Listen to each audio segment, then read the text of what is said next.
stadium Bharat আৰু শ্ৰীলংকাৰ মাজত 2011 চনৰ বিশ্বকাপ 28 বছৰ পিছত ভাৰতীয় দলৰ ইতিহাস ৰচাৰ সপোন পূৰণ হ'ল আৰু সাক্ষী হৈ ৰ'ল 42,000 অনুৰাগী 2 এপ্ৰিল 2011 চন 28 বছৰ পিছত সেইটো দিনতে ভাৰতীয় দলে দ্বিতীয়বাৰৰ কাৰণে বিশ্বকাপৰ খিতাপ জয় হ'বলৈ সক্ষম হৈছিল মহেন্দ্ৰ সিং ধোনীৰ নেতৃত্বত আৰু মুম্বাইৰ ৱানখেড়ে ষ্টেডিয়ামত 42,000 ক্ৰিকেট অনুৰাগীৰ ওচৰত ভাৰতীয় দলে সেই ইতিহাস ৰচিবলৈ সক্ষম হৈছিল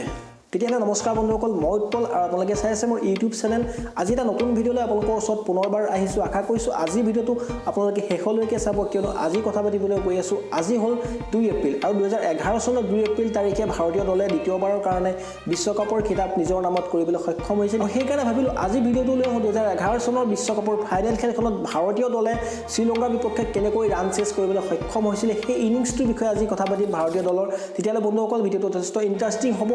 আপোনালোকে নিশ্চয় শেষলৈকে চাব আৰু যদি ভিডিঅ'টো ভাল লাগে লাইক কৰি ল'ব ফাইনেল খেলখনত শ্ৰীলংকাই প্ৰথম বেটিং কৰি 274 ৰান কৰিবলৈ সক্ষম হৈছিল আৰু ভাৰতৰ ওচৰত লক্ষ্য হিচাপে 275 ৰান দিছিল তাতে বিশ্বকাপৰ ফাইনেল খেল 275 ৰানৰ এটা পাহাৰ সদৃশ দেখা পোৱা গৈছিল ভাৰতীয় বেটছমেনৰ কাৰণে কিন্তু ভাৰতীয় বেটছমেনসকল সম্পূৰ্ণ টুৰ্ণামেণ্টত ফৰ্মত দেখা পোৱা গৈছিল সেই কাৰণে লগা হৈছিল যে ভাৰতীয় দলে খুব সহজে সেই টাৰ্গেট চেছ কৰিবলৈ সক্ষম হ'ব আৰু ঠিক তেনে নহ'লে ভাৰতীয় বেটছমেনে বেটিং কৰিবলৈ আহিলে লাচিত মালিংগাই প্ৰথমটো অভাৰ বলিং কৰিবলৈ আহি বীৰেন্দ্ৰ সেহৱাগক নিজৰ দ্বিতীয়টো বলতে 0 ৰানতে আউট কৰিবলৈ সক্ষম হ'ল আৰু সেহৱাগৰ যি টুৰ্ণামেণ্টত বাউণ্ডেৰী কোবাই নিজৰ ইনিংছ আৰম্ভণিৰ যি ৰেকৰ্ড বহিছিলে সেই ৰেকৰ্ড ভাঙিবলৈ সক্ষম হ'ল লাচিত মালিংগাই তাৰ পিছতে প্ৰথমটো উইকেট 0 ৰানতে হেৰুৱাই পেলাই ভাৰতত দেখিবলৈ পোৱা গ'ল শচীন তেণ্ডুলকাৰ আৰু গৌতম গম্ভীৰে ইনিংছটো অলপ আগবঢ়াই লৈ গ'ল কিন্তু 31 ৰানতে শচীন তেণ্ডুলকাৰ আউট হয় আৰু তাৰ পিছতে দেখিবলৈ পোৱা গ'ল মুম্বাই ৱানখেড়ে ষ্টেডিয়াম একেবাৰে শান্ত হৈ পৰিলে যেন কোনো কাৰো মাত নাই একেবাৰে শান্ত হৈ গ'ল পৰিৱেশ সেই পৰিৱেশ দেখি লগা হৈছিল যে ভাৰতীয় দলে ফাইনেলত আৰু জিকিবলৈ যথেষ্ট কষ্ট কৰিব লগা হ'ব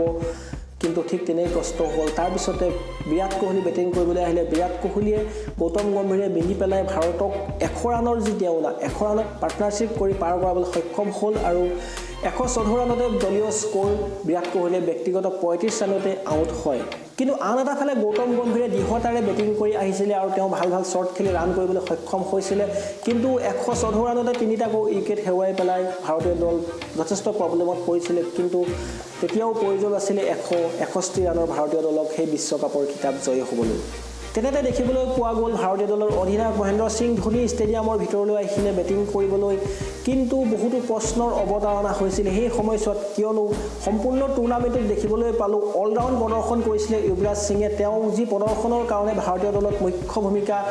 দলৰ জয়ত মুখ্য ভূমিকা গ্ৰহণ কৰি আহিছিলে তেনেস্থলত মহেন্দ্ৰ সিং ধোনীয়ে তেওঁক বেটিং কৰিবলৈ নপঠিয়াই পেলাই নিজে কিয় বেটিং কৰিবলৈ আহিলে এই সকলোবোৰ প্ৰশ্নৰ উত্তৰ মহেন্দ্ৰ সিং ধোনীয়ে বেটিং কৰি থকা অৱস্থাত ৰানৰ দ্বাৰা দিবলৈ সক্ষম হৈছিলে আৰু তেওঁ আৰু গম্ভীৰে মিলি পেলাই এটা 100ৰ ওপৰত ৰানৰ পাৰ্টনাৰশ্বিপ কৰিবলৈ সক্ষম হয় আৰু সেই পাৰ্টনাৰশ্বিপটোৱেই দলত জয়ৰ মুখ্য ভূমিকা গ্ৰহণ কৰে মহেন্দ্ৰ সিং ধোনী আৰু গৌতম গম্ভীৰে 109 ৰানৰ এটা যথেষ্ট গুৰুত্বপূৰ্ণ পাৰ্টনাৰশ্বিপ কৰে আৰু তাৰ পিছতে গৌতম গম্ভীৰে সতৰ্কৰ পৰা বঞ্চিত হয় যদিও 97 ৰান যথেষ্ট ভাল ইনিংছ খেলে 97 ৰান কৰি তেওঁ বিদায় লয় তাৰ পিছতে যুৱৰাজ সিং আৰু মহেন্দ্ৰ সিং ধোনীৰ জুটিটোৱে ভাৰতীয় দলক জয়ত উপনীত কৰায় মহেন্দ্ৰ সিং ধোনীৰ সেই ছিক্সাৰটো মনত চাগে নিশ্চয় আছে সেই ছিক্সাৰটোৰ পিছতেই ভাৰতীয় দল জয়ত উপনীত হৈছিল আৰু সেই ছিক্সাৰটোৰ পিছতে ৱানখেড়ে ষ্টেডিয়ামত আনন্দ উল্লাসেৰে ভৰি পৰিল তাৰ পিছতে দেখিবলৈ পোৱা গ'ল সমগ্ৰ ভাৰতবৰ্ষতে এয়াৰপৰ্টৰ পৰা ধৰি ট্ৰেইন ষ্টেচনৰ পৰা ধৰি বাছ আস্থানকে ধৰি সমগ্ৰ পৰিৱেশ যেন আনন্দ উল্লাসৰ এক অঘোষিত প্ৰতিযোগিতালৈ পৰিণত হৈ পৰিলে আৰু বন্ধুসকল আপোনালোকে সেই জয়ৰ সময়ছোৱা কেনেকৈ অতিবাহিত কৰিছিলে মোক কমেণ্ট বক্সত কমেণ্ট কৰি জনাব তেতিয়াহ'লে বন্ধুসকল ইমানখিনি আছিলে ভিডিঅ'টো যদি ভাল লাগিলে লাইক কৰিব শ্বেয়াৰ কৰিব নতুন এটা ভিডিঅ'ত লগ পোৱাৰ প্ৰতিশ্ৰুতিৰে বন্ধুসকল বৰ্তমান ভিডিঅ'টো সামৰণি মাৰিছোঁ আৰু যদি আপোনালোকে এতিয়ালৈকে মোৰ চেনেলটো ছাবস্ক্ৰাইব কৰা নাই ছাবস্ক্ৰাইব কৰি ল'ব লগতে থকা বেল আইকনটো প্ৰেছ কৰি ল'ব যাতে ক্ৰিকেটৰ লগত জড়িত নতুন ভিডিঅ' পোনপ্ৰথমে আপোনালোকে চাবলৈ পায় মোৰ চেনেলত